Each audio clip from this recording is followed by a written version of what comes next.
It is that time of the year. We are here at the New York State Fairgrounds inside the Exposition Center, as this weekend the Northeast Racing Products Auction and Trade Show takes place this Friday and Saturday. I'm here on Wednesday. Jeremie Corcoran just got in here just a little while ago. First of all, how we doing? It must be Good. Fun to be back here again, Oh, right? yeah, it is. It's long summertime, and long fall and all that. I wouldn't say long summer, quick summer, but, when this starts getting close, you got to do all the advertising and sponsorship stuff like that. We sponsored Peter at the end of the year and stuff, which was good for it and all that, so everything's good.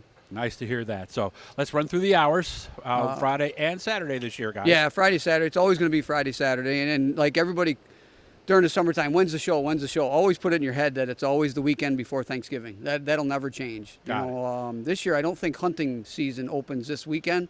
I think it opened last weekend. I'm not a hunter, so I don't really know. But I think we'll gain some, fans and all that, racers because of that. I know every year people want to go hunting and all that, the opening day and all that. But no, Friday's hours are 1 to 8 on Friday, and then on Saturday it's 9 to 6. It's $15 for adults, and if you want a 2-day pass, it's $25. Okay, and the auction itself?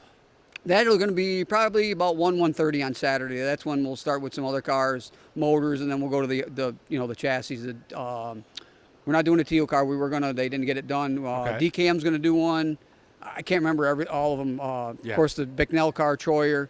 I think Speed 77 is going to do a car, and then.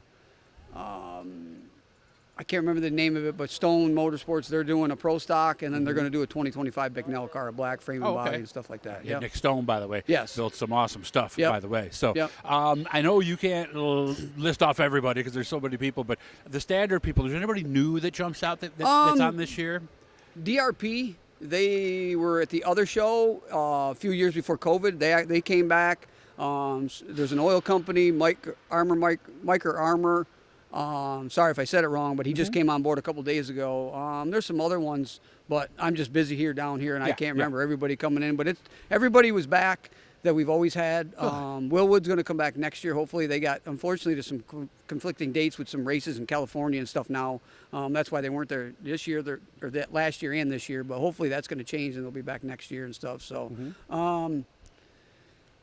I can't remember off the top of my head, and I wish you didn't ask me that question because I don't want to forget anybody. But it's just it's a list of but everybody. vendors. I know some people have moved around a little bit. I've talked to some folks, so they're not necessarily in the same place. Yes. But basically, the big thing here, guys, is every single part you will need to put together a modified or a sprint car. Realistically, will be in this building. Oh, absolutely, and an asphalt car too, because Dave Russell from.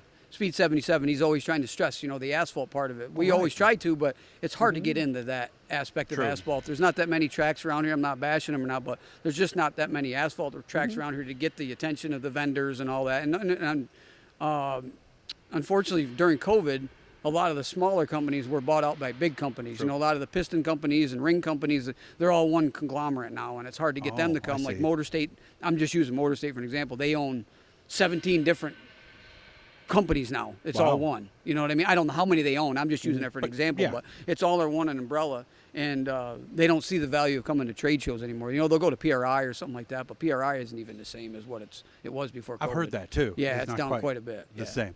I've always stressed, because obviously the racers are going to come. Yeah. They're going to want to see the new stuff. Yep. I've always said, for fans who just want to learn more and maybe get a candid picture with one of the racers, this is probably something they really should come to, right? Yeah, they could. I mean, people don't. You're not going to see racing here, but you're going to see the aspect, like you said, the drivers and the parts and all that stuff. And we got a cornhole tournament that we put on. That's going again. That's never going to go away. Good. I got a pretty good deal with the guy that comes in and he puts it on and all that stuff. But not to get sidetracked. But it's fan oriented to somewhat. It's more drivers and car owners and kids and the wives and all that stuff. And it's like 360 degrees. To my other show in March for the Motorsports Expo. Here, you got all the stuff that builds the cars. Over there is it's all race cars, mainly. Yeah. I know some tracks are here and some sanctioning bodies are here. Yep. And the other nice thing, and we'll talk about it while we're here, the dirt meetings are this weekend. So it's nice that everything works together with the banquet and everybody gets to go one place and get everything done. Yeah, absolutely. I've lost a vendor. I'm not going to say the name, but, because we don't do Sundays anymore. And he was like, with the dirt banquet, it was nice because they would go get money and then they'd come back Sunday and spend it. Well, guess what? You get checks at dirt banquet, so you don't get cash. That's true. So it's not like it was. It's not like it was. It's all checks now. So then you're going to make your deal either Friday or Saturday. It doesn't need to be a 3-day show. It's not big enough. Okay. And I don't want to put it on the expense of all the vendors and all that stuff, because they don't most people don't realize it takes a lot to put this on, a lot of money, a lot of time, and you just don't open your doors either here or company or whatever. So you try to watch your expenses now. Like Absolutely. we start late on Friday because people are working. Right. So I've got 6 or 7 vendors that are coming up. They live 5 or 6 hours away. They're going to drive and set up for the show on Friday, and then they have one hotel room because we're done at 6 o'clock. Then they just drive home. Then That's true. Then they're ready for work. Reason why I got rid of on Sunday is Jeff Barron. I talked to him, and I can't remember who else that. They bring a bunch of people, 5 or 6, 7, 8 people. Well, if they're here Sunday, well, guess what? All them people are getting home. They're getting home Sunday night. Yeah. Some of them take work off Monday. Now they got a free slate. They go home. They sleep Saturday, sleep in Sunday, go to work Monday. It doesn't affect anything. It doesn't affect the weekly deal. Wednesday, let me think. What is it? About 4 o'clock, maybe something like that. Is it too late for someone to get in last minute? Is that possible? No, because this building is so big. We utilized 2/3 of it. We had to gain another row last year when DKM come back and ESTA, but it's so big that I can keep adding on. Okay. I'd like to utilize this area over here, but that cornhole tournament's good, and Right. we're going to set up a RC track over here too this year. Okay. A guy from RC2's coming up that came up in the spring. We're going to try it, see how it goes, and if that's all. If it works, it works. So. If somebody is interested, what should they do? Call you direct? Yeah, or what? my phone number's all over it's all over the Facebook page Okay. or the website and all that stuff. Yeah, just call Okay.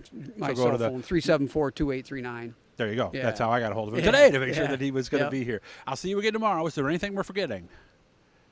No, not that Okay. I can think of right now. No, I Okay. don't. I think we went over everything, hours and yeah. Yeah, and I cost just want to put a thank you to like Kaiser Wheels, Swift, VP, FX Caprera, Dot Foods, Eagle Chevy. I wish I had a list in front of me. Jones, they do a lot for me. Dirt Car. Hopefully I didn't forget anybody. I just caught me on the spot. But without sorry. them sponsors, they've been returning sponsors for numerous years and all that stuff. And without them, when we moved over here back in the day because of the overhead door breaking, I was going to stay in here, didn't stay in here, but I ended up staying in here. So Okay. yeah, everything's good. All right, guys. So remember, setup is going to be taking place on Thursday. We will be here to show you some of the setup and talk with some of the folks. We'll be here Friday and Saturday. Jeremy, I know you got a lot of stuff to do. I'll let you go, man. Thank you very much. Yeah, thank you.